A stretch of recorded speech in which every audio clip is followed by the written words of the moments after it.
شروع اللہ کے نام سے جو نہایت رحم کرنے والا ہے۔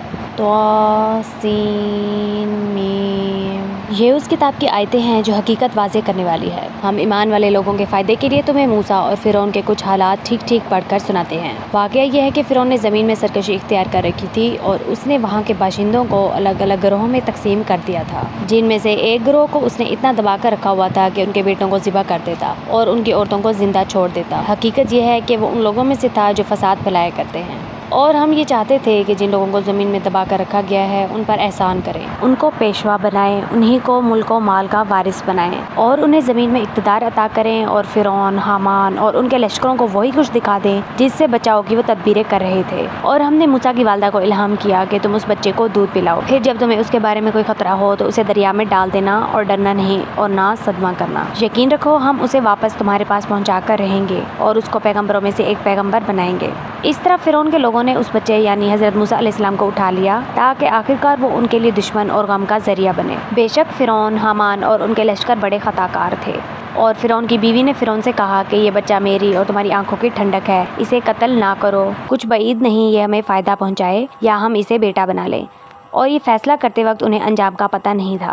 ادھر موسیٰ کی والدہ کا دل بے قرار تھا، قریب تھا کہ وہ یہ سارا راز کھول دیتی اگر ہم نے ان کے دل کو سنبھالا نہ ہوتا تاکہ وہ ہمارے وعدے پر یقین کیے رہیں۔ اور انہوں نے موسیٰ کی بہن سے کہا کہ اس بچے کا کچھ سراغ لگاؤ، چنانچہ اس نے بچے کو دور سے اس طرح دیکھا کہ ان لوگوں کو پتہ نہیں چلا۔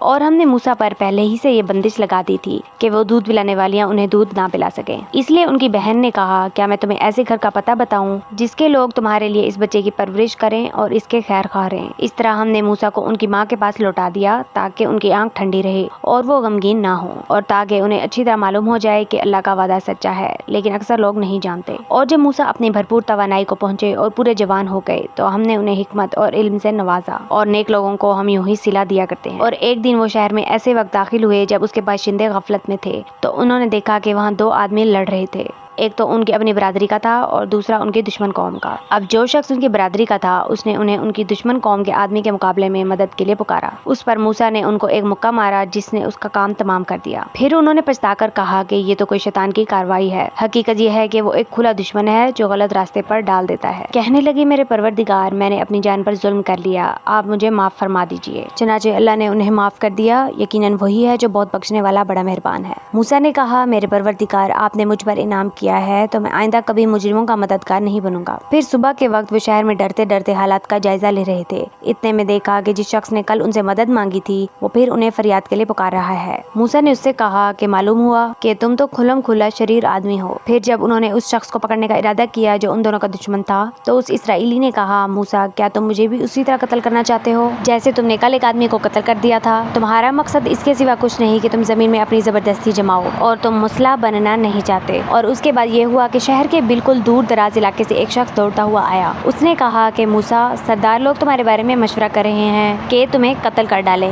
اس لیے تم یہاں سے نکل جاؤ، یقین رکھو میں تمہارے خیر خواہوں میں سے ہوں۔ چنانچہ موسیٰ ڈرتے ڈرتے حالات کا جائزہ لیتے شہر سے نکل کھڑے ہوئے، کہنے لگے میرے پروردگار، مجھے ظالم لوگوں سے بچا لے۔ اور جب انہوں نے مدین کی طرف رخ کیا تو کہا کہ مجھے پوری امید ہے کہ میرا پروردگار مجھے سیدھے راستے پر ڈال دے گا۔ اور جب وہ مدین کے کنویں پر پہنچے تو دیکھا کہ اس پر ایسے لوگوں کا ایک مجمع ہے جو اپنے جانوروں کو پانی پلا رہے ہیں، اور دیکھا کہ ان سے پہلے دو عورتیں ہیں جو اپنے جانوروں کو روکے کھڑی ہیں۔ موسیٰ نے ان سے کہا تم کیا چاہتی ہو؟ ان دونوں نے کہا ہم اپنے جانوروں کو اس وقت تک پانی نہیں پلا سکتی جب تک سارے چرواہے پانی پلا کر نکل نہیں جاتے، اور ہمارے والد بہت بوڑھے آدمی ہیں۔ اس پر موسیٰ نے ان کی خاطر ان کے جانوروں کو پانی پلا دیا، پھر مڑ کر ایک سائے کی جگہ چلے گئے اور کہنے لگے میرے پروردگار، جو کوئی بہتری تو مجھ پر اوپر سے نازل کر دے، میں اس کا محتاج ہوں۔ تھوڑی دیر بعد ان دونوں عورتوں میں سے ایک ان کے پاس شرم و حیا کے ساتھ چلی ہوئی آئی، کہنے لگی میرے والد آپ کو بلا رہے ہیں تاکہ آپ کو اس بات کا انعام دیں کہ آپ نے ہماری خاطر جانوروں کو پانی پلایا ہے۔ چنانچہ جب وہ عورتوں کے والد کے پاس پہنچے تو ان کو ساری سرگزشت سنائی، تو انہوں نے کہا کوئی اندیشہ نہ کرو، تم ظالم لوگوں سے بچ آئے ہو۔ ان دونوں عورتوں میں سے ایک نے کہا ابا جان، آپ ان کو اجرت پر کام دے دیجیے، آپ کسی سے اجرت پر کام لیں تو اس کے لیے بہتری بہترین شخص وہ ہے جو طاقتور بھی ہو، امانت دار بھی ہو۔ ان کے باپ نے کہا میں چاہتا ہوں کہ اپنی ان 2 لڑکیوں میں سے ایک سے تمہارا نکاح کر دوں،